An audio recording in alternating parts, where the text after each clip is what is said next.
Hi, and welcome back to the Deep South Experiment. I'm Simon, and in this recording, we're going to talk about calorie deficits. Now, we all know that a calorie deficit is required to lose weight, or more specifically, burn body fat. But how do you do it? I'm not talking about eating less, moving more. I mean, that's quite obvious, isn't it? Just go on Facebook and that's all that is ever said. But I want to just take a bit of a deeper dive in this recording and uncover a few bits and bobs, maybe for the lack of a better term, as to why that isn't quite so straightforward. And there are a few things just to really have a think about. And at the end, I'll just go through what I think should be the way forward for you, given all that I'm going to bring up along the way. So let's give that a go, see if we can learn something, shall we? So I'm Simon from the Deep South Experiment podcast, and all these recordings that we're doing, we generally tend to focus on fat loss, muscle building, and the mindset around it all. More about me and this podcast is in the description below. Now, a calorie deficit, it's quite a delicate process. It's not simply cutting out calories and then away you go. All your dreams come true, handed to you on a plate. No, because we've got to consider where the weight is coming from.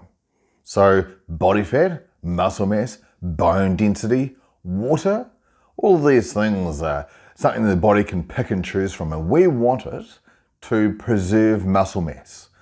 And we want it to go ahead and target the fat stores as much as we can. And it's our job to manipulate our nutrition and our exercise in order to encourage or demand that the body goes to the fat cells and it mobilizes the fat and burns it. So in other words, burns the body fat. And that there is the process I want to talk through about exactly how do we create a calorie deficit in order for that to occur. So a few things to cover off first is that a calorie deficit cannot be too aggressive. If it is, your body will rebel against you. They say 300 to 500 calories is where you want to start, but it all depends on you and how your body works, how your starting point is. If you're really light, depend upon few calories. If you cut out 500 calories a day, you're going to be buggered. That means a huge cut in the overall number of calories you're eating a day, and your body's going to go, no, don't do that. And because you're insisting on it, I'm going to target muscle. However, if you are quite heavy, quite muscular perhaps to begin with, quite a large stature, and you weigh considerably more, and you cut out just 300 a day, that's not going to make much of an indentation to what you're doing. Is indentation a good word there? It's not going to really make an impact. Impact, there you go. The impact is not going to be considerable. So it's all about you, where your starting point is, and then experimenting with that. That's all part of establishing what your maintenance calories are. But the key here is don't be too aggressive, because your body will push back. That's key. And then there's the prioritization of protein. Doesn't matter how heavy you are or how light you are. Everyone has the need to get protein inside them in order to get that satiation. Lovely word. That means that you don't feel hungry all the time. You feel satisfied. You feel satiated. So get that protein in there for that effect, and because you want to make sure that you're maintaining your muscle mass, or at least giving your body the tools to do so, because other factors play into that. But getting that protein in there is your real job to do that. Yeah. My light's just turned off. I'm not sure if I like that or don't. Hang on. No, I prefer it on. Yep, that's better. Anyway, carrying on. Resistance training. Massively important, because we want that stimulus to encourage the body to maintain or to build more muscle with the protein that you've given it and the calories that you've got coming in. Really important point to keep resistance training is part of that. Yes, we're talking about a calorie deficit, I understand that, but protein and training all play a significant role into making that calorie deficit work the way that we want it to work. Oh, just turn my other light on. Think I like it? I'll keep it. And another thing is managing sleep. You've got to rest, got to recover. Sleep's pretty important. Make sure you get enough of it. Everyone's different. You've got your own things. If you wake up in the morning and you're absolutely buggered and everything else is right with your life, then you probably need more sleep. If you're lying in bed trying to sleep and you're just not doing it, and you're thinking, well, I need more hours of sleep, so come on, go to sleep. I wouldn't bother. I don't really think it's worthwhile twiddling your fingers in bed in the hope that you'll get a few extra hours and build all that muscle and make your calorie deficit that much more worthwhile or effective. But just make sure you get the rest and recovery. And that's such an open thing for interpretation, I know, but we all know when we feel rested. It's a big subject to get into, but in this context, just try and get the rest and recuperation that you need. And the other thing is patience. Yes, my light's just changed, in case you're wondering why things are different. But patience, like I'm having a lot of patience with my lighting today. You've got to have a lot of patience, well, we all do, with the calorie deficit. Don't try to lose weight too fast. If you're concentrating on weight, that's a problem anyway. It wants to be body fat. But don't try and make things happen too fast, because your body will just push back against you. Or you will lose weight, but it won't be the kind of weight that you want. And it'll just be frustrating. So just make sure that you're patient. Unfortunately, it's just a requirement. And that time's going to pass by anyway. It's going to be Christmas before you know it. And then it will be winter before you know it. Or summer if you're in the northern hemisphere. It's just the way that the cookie crumbles. So the actual calorie deficit itself is calorie deficit. So what is a calorie? 1 calorie is the amount of energy it takes to raise 1 gram of water by 1 degree Celsius. And yes, you probably think like I do. Well, maybe you do. Or maybe you're fortunate not to. Either way, water as a gram rather than a milliliter always makes me have to think about this twice, because I don't measure my water in grams. Food, I do, but water, no. But that's how we measure a calorie. And the other thing that's a bit confusing is the calorie. When we see and read and talk about calories, what we're actually talking about is kilocalorie or kilocalorie. It's the kcal sign or writing rather than calorie, because a calorie is a much smaller unit. And when we're talking about consuming 200 calories, for example, we're talking about 200 kilocalories.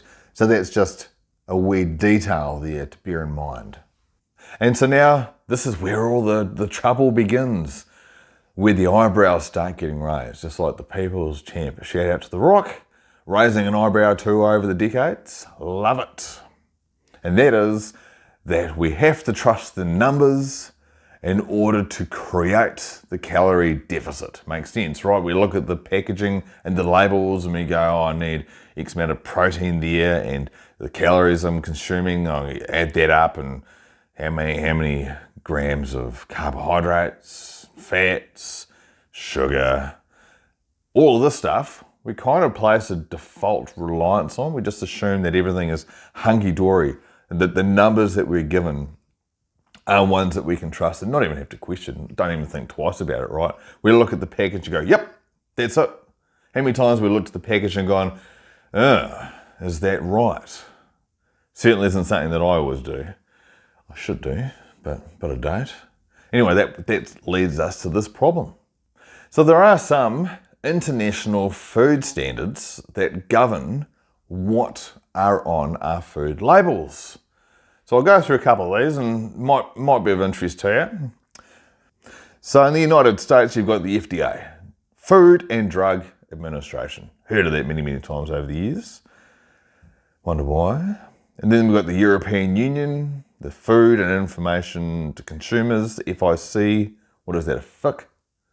FIC, don't know. And then you've got a name I can't really pronounce. I'm not going to even try to pronounce that. But it's by the WHO and the WHO? Oh, WHO. Don't know who they are. And then the UN, who are not the WHO. They're the UN. That's who they are. Now the problem is, all of these organisations, they allow a margin of error. And this is where things get quite interesting. Like in the USA, the FDA allows a plus or minus 20% variation on what the food might actually contain. Similar ranges in other countries. Now, if that's not a bit of a worry to you, I don't know what is. So we'll address what to do with it a little later on. I'll just go through some other data first. So this variation that's allowed, that no one seems to be worried about, they just allow it and live with it and plan their nutritional lifestyle around it, is that if a food is said to contain 200 calories, it could, in reality, have anywhere between 160 and 240 calories. Now, yeah, don't like that at all, but that's the way it is. And I don't really think that anyone's out to deceive us and that they're like, we're gonna add a variation in here because we just can't be bothered to do a job properly. I don't think it's like that at all. There are a few things that cause a natural variation in order for that 20% variation to be applicable or to be valid or to matter or to be essentially just something that naturally occurs and can't really be avoided. So one banana might be longer or bigger, try to avoid saying wider, than another. So there's a bit of natural variation. Production, potato chips might have more oil coating on them than others, or dipped in more oil, or however a potato chip is made. That's another variation that really can't be accounted for to a T. And then you've got the measurement requirements. How food companies actually determine these things are, for some measurements that I'll explain in a moment, one more accurate than another. And so it depends on how accurate they are and which method is used as to what the number is that they arrive at. So naturally that variation has to be there to give them that safety net, or consumers to go, it's probably around that amount. It can't be nailed down to a specific calorie or gram amount of a particular macronutrient. So I guess this brings us on to determining how do manufacturers determine how many calories there are in foods. Now, you've got all the macronutrients.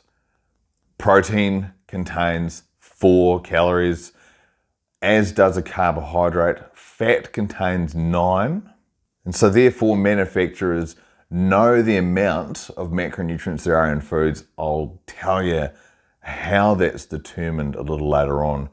But for now, they have those numbers, and therefore they don't burn them to rise water by however many degrees. That's quite an expensive thing to do. So they just have this database that they use once they've determined what numbers of macronutrients are in their foods, and they just do a calculation and say they believe that it is this. That's how it's done. Yep, just turned another light on. So all of this brings up an important point, is that rather than looking at a food label and calculating everything to a T or to a calorie or to a macronutrient, it's best to have a range.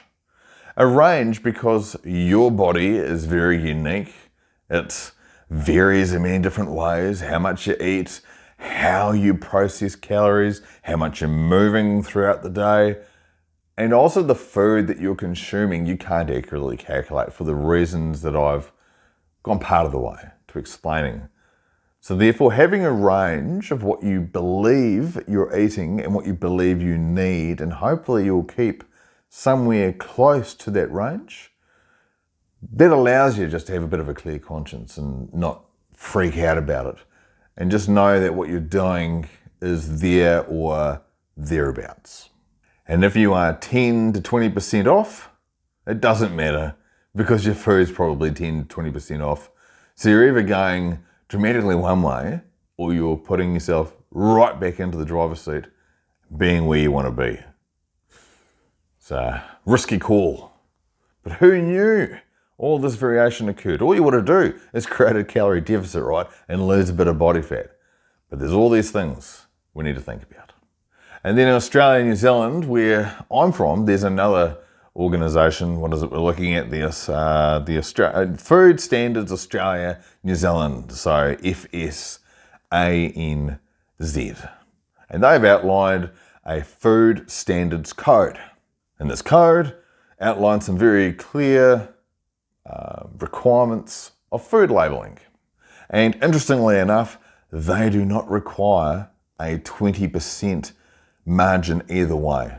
The only guidance is to say they must not mislead the consumer. And they also require reasonable accuracy. So, if that doesn't worry you, fantastic, away you go. And I hope that this calorie deficit works out for you. But it does bring up some pretty serious questions about the concept of calorie counting, especially in New Zealand, Australia, and probably applies everywhere else as well. It brings up some serious questions as to why do we sit down and calculate calories and macronutrients to a T? Is there any point in doing that? Let's just have a wee chat about that, shall we? And it's probably just worthwhile throwing in a few additional details about what the FSANZ also do, and that is the use of averages. So not only do they not take the food itself and examine it and apply a label to it, they just throw it into the averages pile. They use food comparison tables and they use theoretical calculations. I think it's worth just throwing in there before we move on that the FSANZ, that cover the food standard code for Australia and New Zealand, they have another rule. Let me just turn my lights back on. That's better. So, as I was saying, they have a use of averages. So they use data comparison tables and they use theoretical calculations of known ingredients.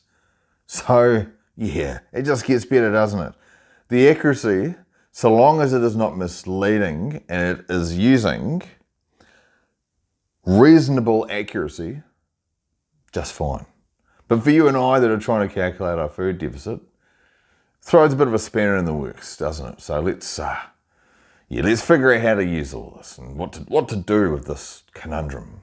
So we're dealing with well-educated guesses rather than facts, right? For nutritional information. So what do we do with all of this? And is it worthwhile tracking what we're eating at all? Or do we now throw the papers up in the air? Not that we deal with paper anymore. We certainly wouldn't throw a computer or a memory stick in the air. Maybe we would do. So hands, maybe. Throw your hands up in the air and go, I don't know what to do anymore. I'm done with this. But rather than do that, just think of it as that your body is not a calculator. There are so many things going on inside your body at one time throughout the day that it's impossible really to put it down on paper as to exactly what you're eating anyway. If the food labels were 100% accurate, would it really matter? Like, in your mind, you're like, yes, I've got data that is incredibly credible. Probably should have thought of a different word there. Remarkably credible. So you're absolutely fine. But then what you actually do and how much you move throughout the day and how much stress that you have, how much sleep that you've had, that is going to throw in all the variance that you're trying to avoid by getting accurate nutritional data. So just do what you're doing within a range and just observe your body. Just notice what is actually going on, how you're progressing. Are the scales going down? And more importantly, is your body fat amount going down?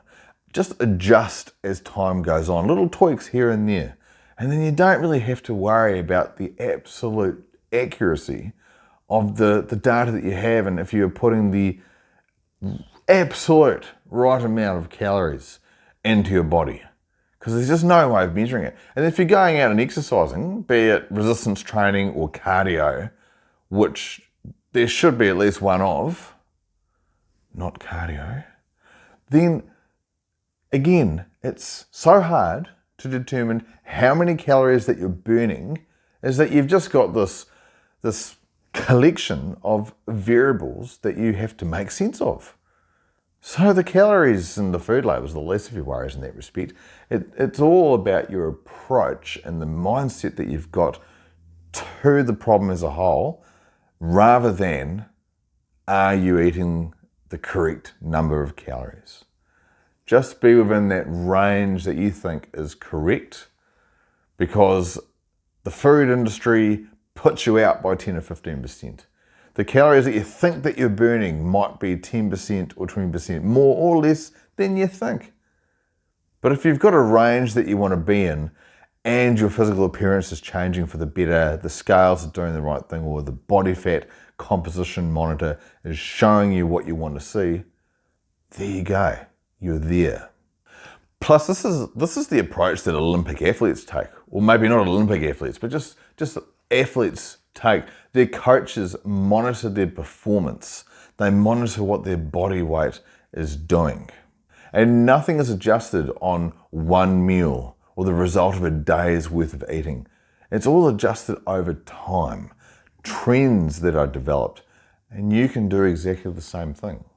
So all these facts and figures about how things are so up in the air and different to perhaps what you thought they might have been prior to starting to listen to this recording today, just remember, it's not about perfection, it's about consistency. So if you're doing something consistently over time, you're going to give yourself the tools to be able to make the changes, the tweaks, the adjustments, whatever, to make it work. If you're trying to just focus on being perfect all the time and what you think is correct, it might let you down. But long-term, consistency over time, that's the way you're going to win this game. I think one of the biggest things with the mindset is that these are all tools. Just think of it that way. The calorie amounts are tools. The dumbbells in the gym are tools. The foods that you're putting together in the kitchen and consuming, it's all tools. It's not a measure of your self-worth, but what you actually do every day is. That shapes who you are. That shapes what person you're going to be, both in terms of personality, etc., but also, importantly, is the body that you will have moving forward. If you are someone who consistently eats what they think that they should after having given it some careful consideration and take yourself to exercise on a regular basis, your body will change. And during that journey, you will figure out what is working for you and what's not. And by working, I mean the scales, the body fat compositions, and the mental clarity that you have. You'll get to a place where it becomes quite effortless in the end, to the point where you're thinking, well, there must be more than this to what I'm doing, because it's just bloody easy. And I'd say, yes, it is, because you're finally at the place that you need to be, which is not counting calories to a T based off data that is incredibly inaccurate. And another great point about the fact that you can't calculate calories accurately for a deficit is the fact that you can let yourself flex a little. I'm not talking about getting your muscles out in the mirror. I'm talking about what you are eating. Because if you're at a state where you're not really that hungry and you're enjoying a bit of food and you're enjoying the results that you're getting, then just going to get an extra meal or a different meal, a cheat meal, whatever it might be, fine. Probably does you good anyway, rather than keeping to a strict number, because we all know now you can't do that. So a little bit of a mantra I like, write it down actually, is control what you can, adapt what you can, trust the process, not the number. I mean, how accurate is that? that sums up all of that stuff in one nice sentence. Just to wrap things up then, and to revisit something that I said before, is determining, or food manufacturers determining, what quantity of macronutrients that their foods have. So fats, proteins, and carbohydrates. How do manufacturers know what quantity of those there are in their foods in order to apply the calculations I talked about before? The 4, 4, and 9 calories. 4 protein, 4 for carbs, 9 calories for fats, or kilocalories, if you remember. So it's a chemical process, which probably isn't surprising. Protein is analysed, or the amount of protein is checked by seeing how much nitrogen there is inside the food, because protein contains nitrogen. Fat is extracted by using solvents, and rather interestingly, carbohydrates, which is a point that many people really like to focus on, is indirectly calculated. So it just gets better, doesn't it? Not a direct calculation, an indirect calculation. It subtracts the protein and the fats, and what is remaining must be carbohydrates. Now, this chemical process is considered very much the gold standard. It's quite expensive, but it's a way to figure out what the food contains. Unless you were making it yourself, in which case you can take all the separate ingredients and measure it out and all that sort of stuff. But then there's probably the same problem associated with that as well. So again, go for a range, how you feel, all the stuff I said earlier on. Hey, rewind. Go back, rewind. Welcome to the 1990s.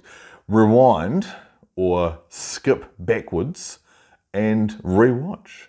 Helps my watch time too, which is great. Oh, and while we're talking about it, this is a good time, or watch time, is to mention subscribe and like, if you'd be so kind, or maybe one of those, or maybe leave a comment. Who knows? Love to hear from you. Anyway, that's that awkward part out of the way. Probably left it far too late in the video, but better late than never, as they say. Something I always forget about doing. So now that we've covered all of that juicy stuff as to how the food labelling shows what it shows, and in various countries, and how it's all regulated and inaccurate, or reasonable accuracy that's not misleading here in New Zealand and in Australia. The other thing, just to close on, is the following: the real world factors. Written a couple of them down here. So water loss. That's a good one. When we cook, that happens. Oil absorption during frying increases the fat. As obvious as it sounds, it's sometimes forgotten, but that's a variable that we don't take into account, and the packet certainly doesn't show us. What's the third one? Vitamin loss, like vitamin C. During the heating process, some of the goodies are lost, some of the minerals and vitamins. But it's not calories, right? So it doesn't matter. It's people's eyebrow again. Love it. G'day, Dwayne. And then some carbohydrates, like resilient starch, brown rice, can form when cooling cooked foods. Slightly changing their calorie, they must mean kilocalorie availability. So, that's just a nice point to finish off on there. Some variations on top of variations. So the bottom line is, don't worry about counting your calories to a T. Do it to get to a point where you're happy with your approach, but just make sure you're tracking what you're doing, how you're progressing, tweaking as you go along. You'll become very familiar with certain foods and how they actually help you, how they make you feel, and how they cause you to lose or gain body weight, body fat, muscle mass. So there you go. That's what I have for you today. I hope you found some value in it. And if you're not too confused, great. See you next time.